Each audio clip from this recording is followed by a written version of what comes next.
mondo wapar ni nikech ang'eni twak biro mbele kama lo. Kuom thuolo mokwongo DCI nyoting'o bargi ni nwariambo waketo pichni ma ok gin adieri ka wamanyo jok manyicho ketho mwandu e ng'anyo. Ma nyiso ni piny Kenya ni kanye.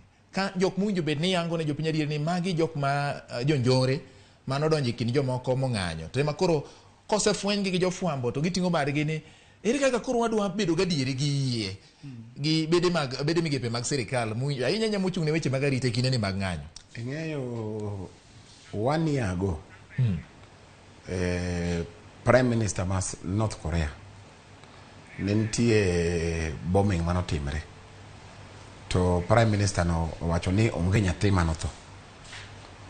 Kotim nono oyud ni nyithindo 2 notho.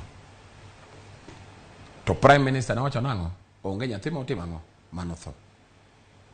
Prime Minister no resign nikech nomiyo the minister mar information nomiyo ji wrong information. Ineno gima timre jo DCI magi ema joma dwani gi protect jopiny. To kaka idonje siasa makoro gidwa kelo propaganda gi pictures maonge, the director mar DCI dwani odhi dala mok ni igole gi jopiny nikech problem magitima magi mislead gidwa kelo propaganda gang'o dwani ng'ano should not be in office kaka wawuoyo. Ineno ka macha ne minister mano resign nikech nowacho ni nyithindo nokotimo ang'o nokotho.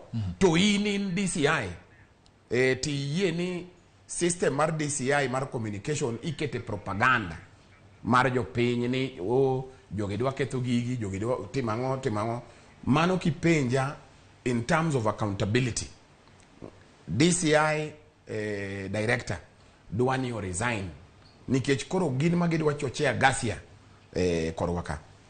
Nyocha Monday mineno cha Raila Mtoke onge gimotimo, odonja kobiro town igoye tear gas. Otimo ang'o?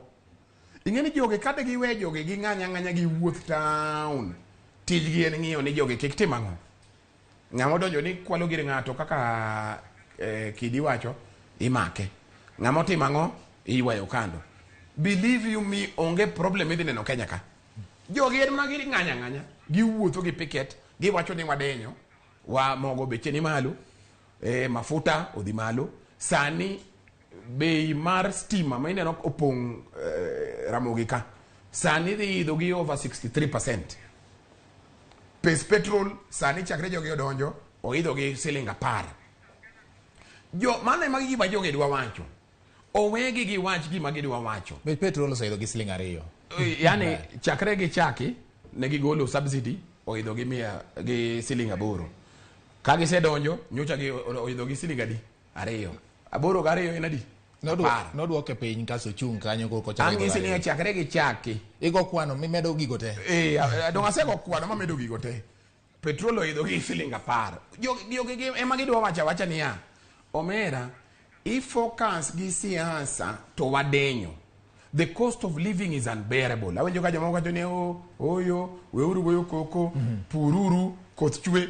Ing'eni nyaki pur kaka koth chwe ni miko mitimang'o makoro kidhi yudo mogo ji nyatho mang'eny.